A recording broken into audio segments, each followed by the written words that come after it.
जय माता दी दोस्तों। माता रानी आपकी सारी मनोकामनाएं पूर्ण करें और आप जीवन में खूब सारी तरक्की करें। इसी के साथ आज का जो वीडियो है वो मैं शुरू कर रही हूं। दोस्तों आज के वीडियो में मैं बात करने वाली हूं साल 2025 में जनवरी के महीने में सी सेक्शन के कौन कौन से शुभ मुहूर्त जो है वो निकल कर सामने आए हैं।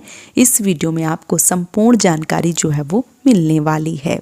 यहाँ पे मैं बात करने वाली हूँ सी सेक्शन के बारे में। कोई भी ऐसे पेरेंट्स, ऐसे माता पिता जो राजयोग के चक्कर में अपने बच्चे को कम समय में ही निकलवाने की कोशिश करते हैं तो वो बिल्कुल भी ऐसा ना करें, क्योंकि जब बच्चे का टाइम पूरा होता है तभी बच्चे आते हैं तो ये हमारे लिए ज़्यादा शुभता का प्रतीक बताया गया है और बच्चे के स्वास्थ्य में भी कोई भी दिक्कत, कोई भी परेशानी जो है वो नहीं होती है।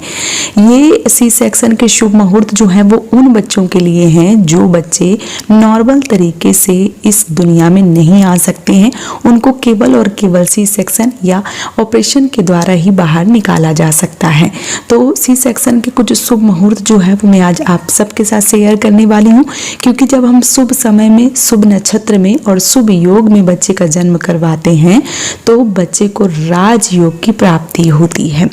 बच्चे का जो जन्म है वो समय पूरा होने के बाद ही करवाएं। साथ ही साथ जो बच्चे का जन्म है उसमें अगर शुभ मुहूर्त पड़ते हैं, उस शुभ मुहूर्त में अगर बच्चे का जन्म करवा लिया जाए तो ये सबसे ज़्यादा शुभ रहता है। जैसे कुंडली के अंदर जो महत्वपूर्ण ग्रह होते हैं वो होते हैं सूर्य और चंद्रमा, और जब सूर्य और चंद्रमा अपनी स्थिति में होते हैं उस समय जो जन्म है वो करवाना अति शुभ रहता है, क्योंकि जो लग्न है वो बदल जाते हैं, वो बदलते रहते हैं और चंद्रमा राशि जो है वो परिवर्तन कर देता है।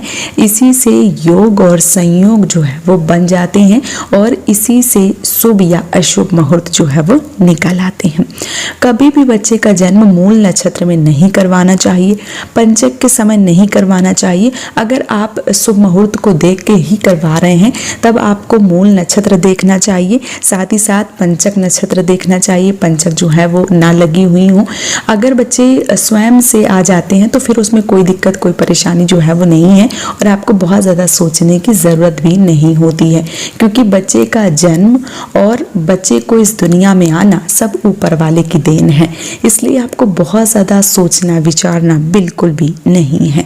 लेकिन अगर आप कई बारी डॉक्टर कुछ डेट दे देते हैं, जैसे 2-3 डेट दे देती हैं कि इस तारीख में, इस तारीख में और इस तारीख में करवा सकती हैं, तो ये वीडियो उन लोगों के लिए है जिनको डेट जो है वो दी गई है और अगर ये शुभ मुहूर्त में करवाती हैं तो यकीन मानिए आपके बच्चे का राजयोग जो है वो मिलने ही वाला है। कभी भी बच्चे का राहु काल में जन्म ना करवाएं। बहुत सारी बहनें मुझे प्रश्न करती रहती हैं कि दीदी शुभ मुहूर्त बता दीजिए, तो मैं शुभ मुहूर्त आपको बताती हूँ।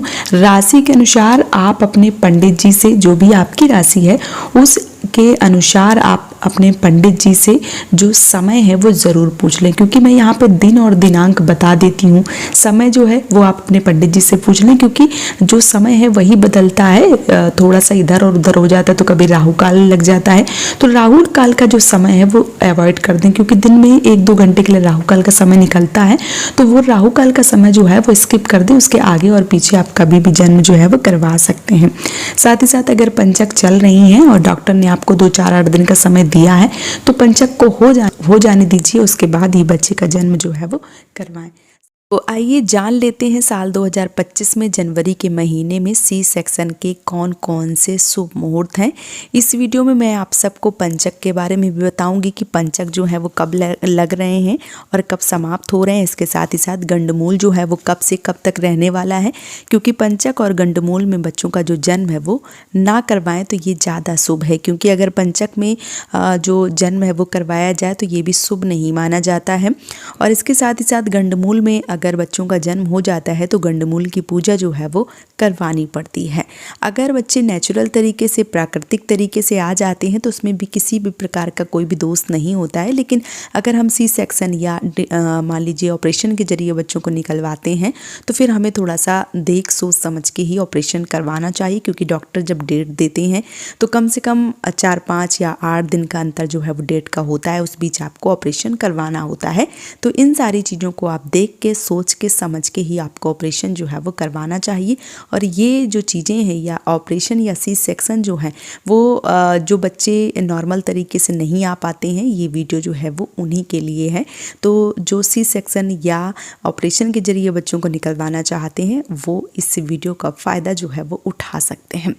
तो सबसे पहले अगर मैं बात करूं जनवरी के महीने में, तो पंचक की बात करूं सबसे पहले, तो पंचक जो है वो 3 जनवरी से शुरू हो रहे हैं और 10:47 से लेके जो पंचक हैं वो 7 जनवरी तक रहेंगे। 7 जनवरी को शाम को 5:50 पर जो पंचक हैं वो समाप्त हो रहे हैं।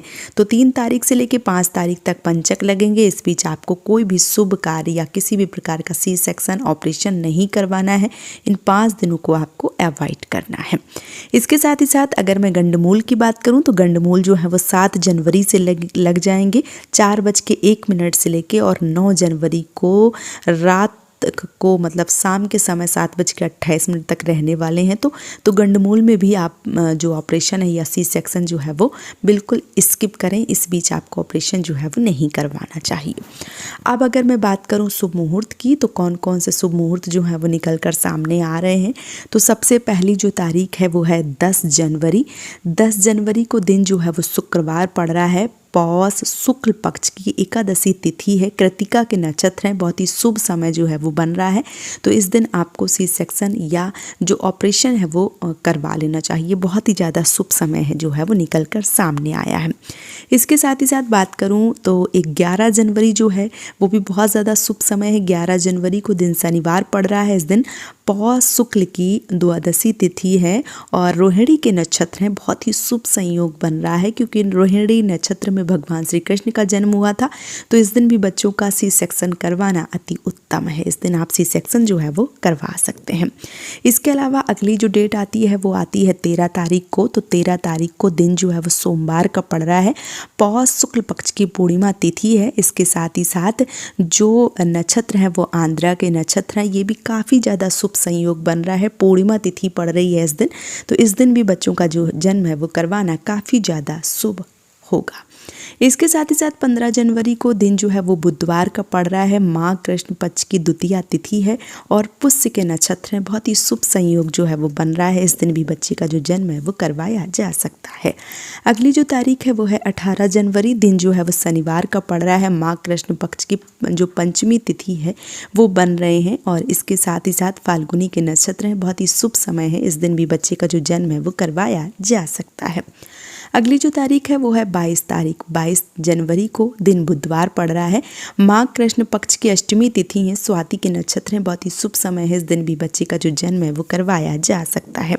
अगली जो तारीख है वो 23 जनवरी। 23 जनवरी को दिन गुरुवार पड़ रहा है। माघ कृष्ण पक्ष की 9वीं तिथि जो है वो पड़ रही है और इस दिन विशाखा के नक्षत्र हैं। इस दिन भी बहुत ही शुभ समय है और इस दिन भी बच्चे का जो जन्म है वो करवाया जा सकता है। अगली जो तारीख है ये आखिरी तारीख है जनवरी के महीने में 24 तारीख। 24 तारीख को दिन शुक्रवार पड़ेगा। ये माघ कृष्ण पक्ष की जो 10वीं तिथि है पड़ रही है। अनुराधा के नक्षत्र पड़ रहे हैं। बहुत ही शुभ संयोग जो है वो बन रहा है। तो इस दिन भी बच्चे का जो जन्म है वो करवाया जा सकता है। तो जनवरी के महीने में 10 तारीख, 11 तारीख, 13 तारीख, 15 तारीख, 18 तारीख, 22 तारीख, 23 तारीख और 24 तारीख को शुभ जो मुहूर्त है वो निकल कर सामने आए हैं। इस बीच आप अपने बच्चे का जन्म जो है वो करवा सकते हैं और जो भी बच्चे सी सेक्शन या ऑपरेशन के जरिए बाहर आते हैं उनको इन डेटों में निकलवाने से बच्चों को राजयोग की प्राप्ति होती है। तो आप कोशिश करिए कि इन तारीखों में आपको बच्चों को जो जन्म है वो करवा लेना चाहिए। तो उम्मीद करती हूँ ये वीडियो आप सबको काफ़ी ज़्यादा पसंद आया होगा क्योंकि बहुत सारे लोगों के कमेंट आ रहे थे कि जनवरी का आप दे दीजिए, क्योंकि दिसंबर तक के मैंने सारे वीडियो जो है वो डाले थे। जनवरी का रह गया था तो मैंने जनवरी का जो वीडियो है ये अपलोड कर रही हूँ। आप लोग खूब सारा प्यार दीजिए और अगर आपके मन में कोई प्रश्न आते हैं तो आप मुझे कमेंट में ज़रूर पूछिए। हाँ, बहुत सारे बहनों के ये भी प्रश्न आते हैं कि दीदी जो मान लीजिए कि राशि है वो बता दीजिए। तो देखिए मैंने बहुत सारी जानकारी इस वीडियो में दे दी है। आप जब जाती हैं डिलीवरी करवाने तब आप अपने नज़दीकी जो भी पंडित जी हैं, जो भी आपके पुरोहित हैं, जो माँ हैं, उनकी राशि के अनुसार आप समय जो है वो ज़रूर पूछ लें, क्योंकि दिन में 1-2 घंटे के लिए जो राहु काल का समय है वो लगता है। तो इस बीच आपको जो डिलीवरी है वो नहीं करवानी चाहिए। जो वो समय होता है वो आपको स्किप कर देना चाहिए। उसके बाद आप कभी भी जो डिलीवरी है वो करवा सकती हैं। वीडियो अगर पसंद आया है तो खूब सारा प्यार दीजिए इस वीडियो को और चैनल को सब्सक्राइब और वीडियो को लाइक कीजिए। आज का वीडियो यहीं पे समाप्त कर रही हूँ दोस्तों। जय माता दी।